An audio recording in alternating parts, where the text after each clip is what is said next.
Ok, ahora vamos a explicar cómo resolver un triángulo rectángulo usando trigonometría. Siempre que se tiene un triángulo rectángulo, se debe de pensar primero en el teorema de Pitágoras. Recuerden que el teorema de Pitágoras,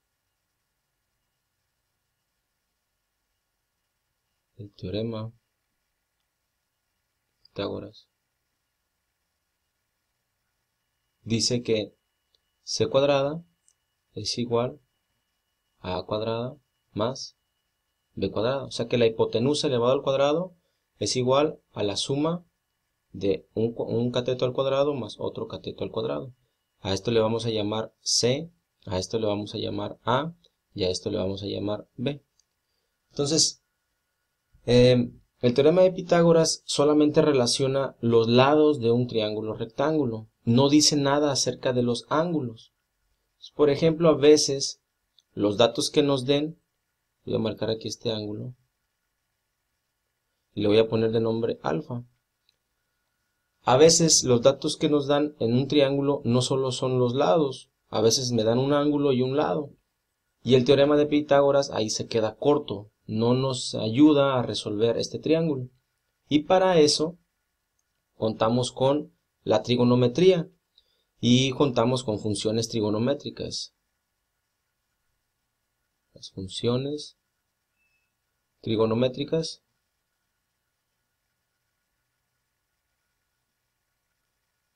que son 6, pero ahorita solamente vamos a mencionar 3. Vamos a mencionar las funciones que se conocen como funciones trigonométricas directas. Y esas son la función seno, que se representa con sen, debe de ir como referencia a un ángulo, y se obtiene de dividir el cateto opuesto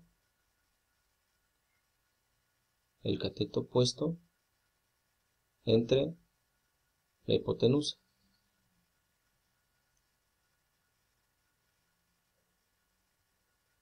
Esta otra función trigonométrica que se conoce como el coseno y se abrevia cos, también del mismo ángulo, y se calcula como la división del cateto adyacente entre la hipotenusa también.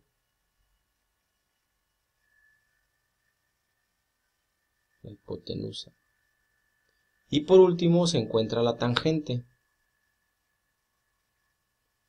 y se abrevia tan, del mismo ángulo, y se calcula como la división de seno entre coseno, o sea,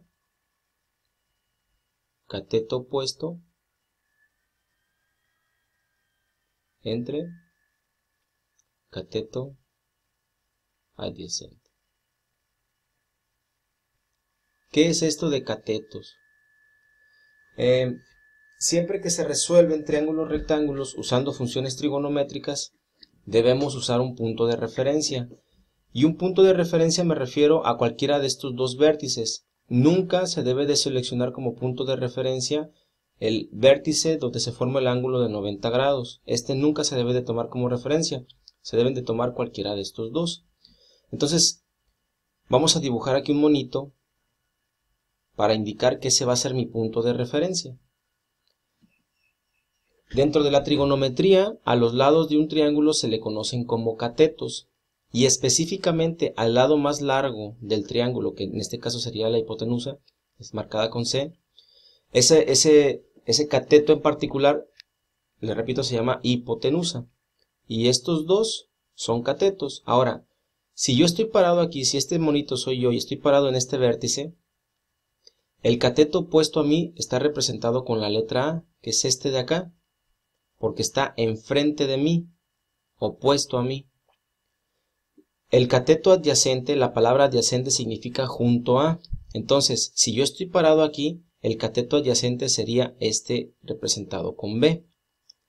Algunos dirían que también este puede ser un cateto adyacente porque está junto a mí, pero ya quedamos que esto es la hipotenusa, esto no puede ser el cateto adyacente.